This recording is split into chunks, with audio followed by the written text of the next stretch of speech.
Welcome to Conspiracist. Today we're embarking on a deep dive into a really persistent hypothesis. The idea that governments have, well, intentionally concealed evidence of alien crop circle codes. It's a topic that definitely captures the imagination. Absolutely. We've gathered quite a collection of sources looking into the crop circle phenomenon. We're talking historical accounts, some scientific analyses, and naturally different views on where they come from. And our goal here, as I understand it, is to really evaluate the evidence objectively. Exactly. We want to look at the reasoning behind these claims of hidden alien messages in the fields. No jumping to conclusions, just examining the information. Sounds like a good approach. It's a field where, history, science, and maybe a bit of folklore all intersect. We need to carefully look at each piece. Okay, so let's start with the history. Where does this whole thing begin? Our sources mention some surprisingly early reports. They do. We're not just talking the last few decades. There are mentions of patterns in fields going back quite a way. Like, there's even a record from a witch trial in 1590 that apparently describes something similar. That's one of the accounts mentioned, yes. It suggests unusual markings were noticed and interpreted, through the beliefs of that time. And then things really took off much later, right? Around 1990. Correct. That's when the phenomenon burst into global awareness, especially around the Honey Street area in Wiltshire, England. But the idea of linking them to something Yeah.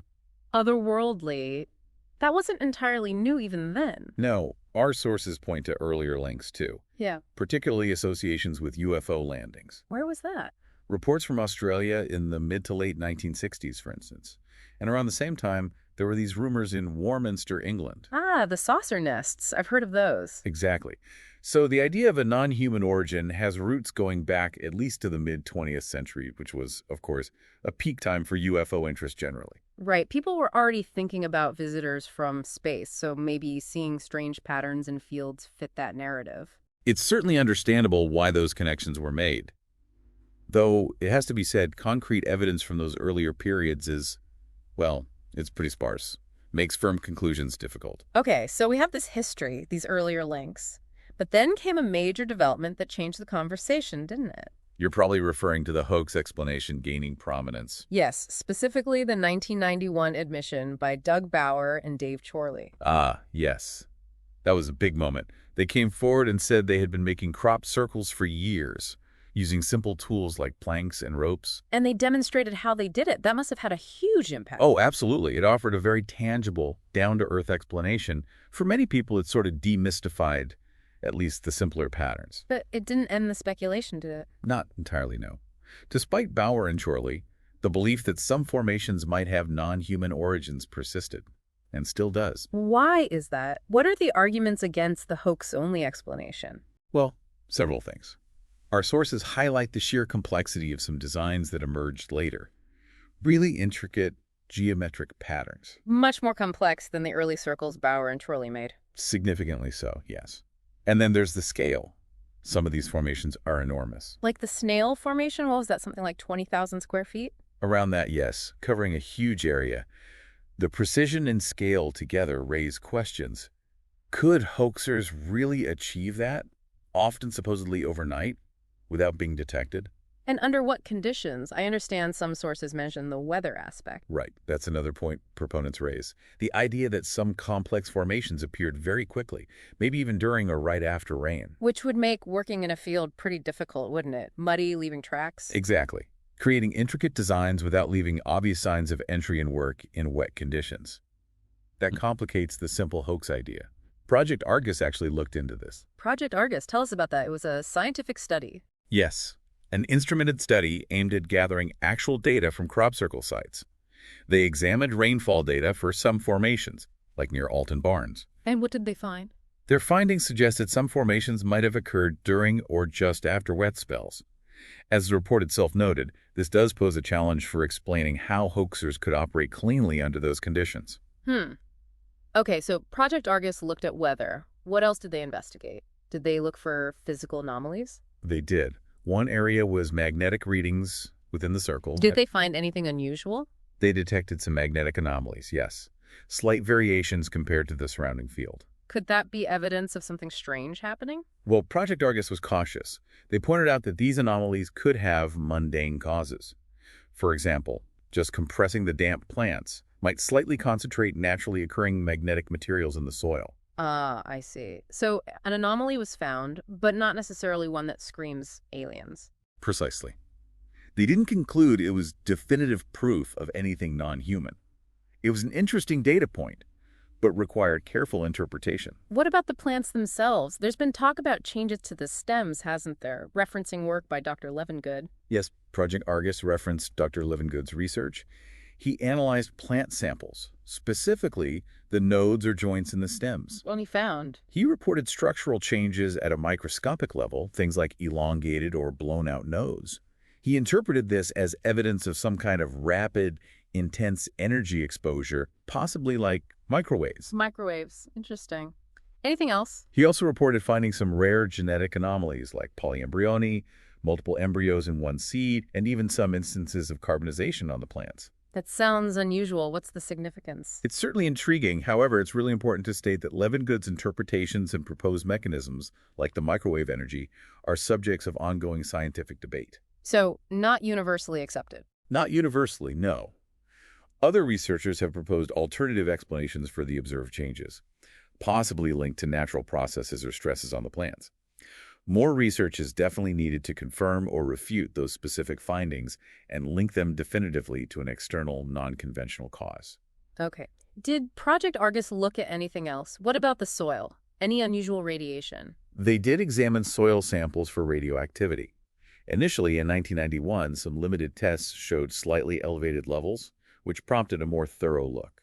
And the more thorough investigation? In 1992, they did a much more extensive survey using gamma spectroscopy, which is a technique to identify specific radioactive isotopes. They analyzed samples from 12 different formations. And the result? They primarily found naturally occurring radionuclides, the kind you'd expect to find anywhere, plus some fallout products. Fallout? Like from nuclear tests or accidents? Yes. Things like cesium-137, most likely from Chernobyl residue, which was widespread.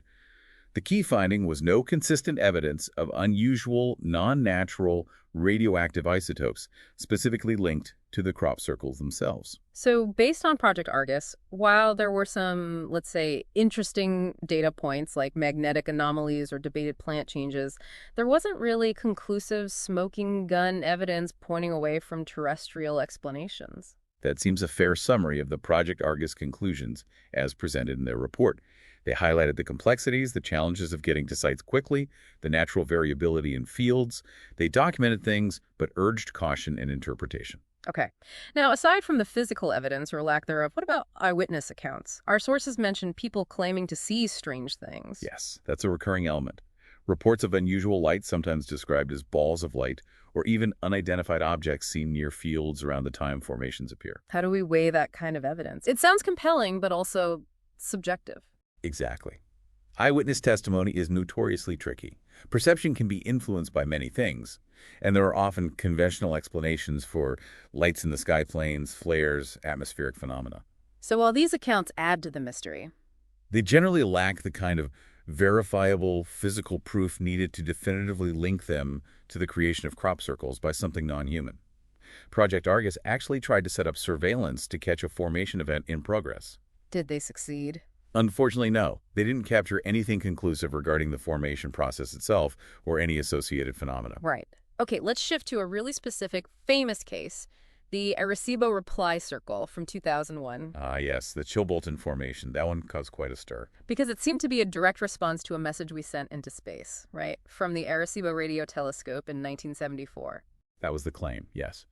The 1974 message was a simple pictorial representation of basic information about humanity and Earth, sent as a radio signal. The 2001 crop circle appeared near a radio telescope facility and had a structure that visually mimicked the Arecibo messages format, but with different content. And what was the content supposed to be? Proponents interpreted parts of it as depicting a different DNA structure, a different solar system, a representation of a non-human figure, often described as resembling a gray alien, and even referencing the constellation Orion. So, quite detailed. Was it taken seriously as a potential alien reply? Well, it generated a lot of discussion and excitement in certain communities, but the broader scientific community remains highly skeptical. Why the skepticism? What are the main arguments against it being a genuine ET communication? There are several key reasons. First, And perhaps most fundamentally, there's no known or even scientifically plausible way for an extraterrestrial intelligence to create a precise, large-scale pattern in a field of crops on Earth from afar. Or how would they even do that? Exactly. There's no proposed mechanism that holds up to scrutiny. Second, the content of the message aligns suspiciously well with existing human culture and specifically UFO lore. Like the gray alien image. Precisely.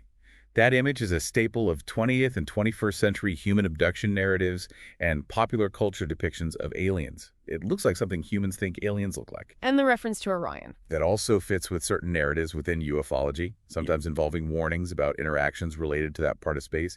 It feels very tailored to existing human ideas rather than something truly alien. So the argument is it looks less like a genuine alien message and more like something designed by humans to look like what they imagine any alien message might be. That's the prevailing assessment, yes.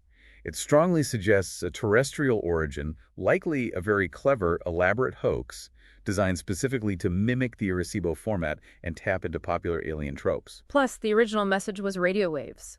A reply as a pattern in wheat seems inconsistent. That's another point. You might expect a technological civilization capable of interstellar communication or travel to respond in kind, perhaps with a radio signal, not by, well, bending crops. The medium doesn't quite fit the context. So the Arecibo reply, while fascinating and complex, is overwhelmingly considered likely a human creation. Yes, that's the consensus based on the lack of a credible alien mechanism and the very human-centric nature of its content and form. It's a testament to human ingenuity, perhaps, but not likely evidence of alien contact. Okay.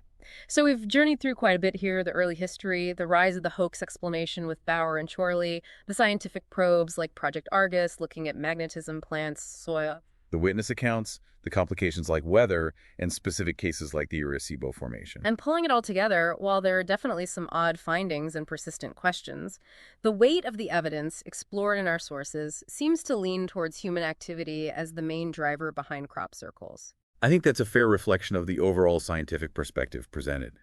The burden of proof for an extraordinary claim like concealed alien communication is very high, and the evidence presented just doesn't seem to meet that bar consistently.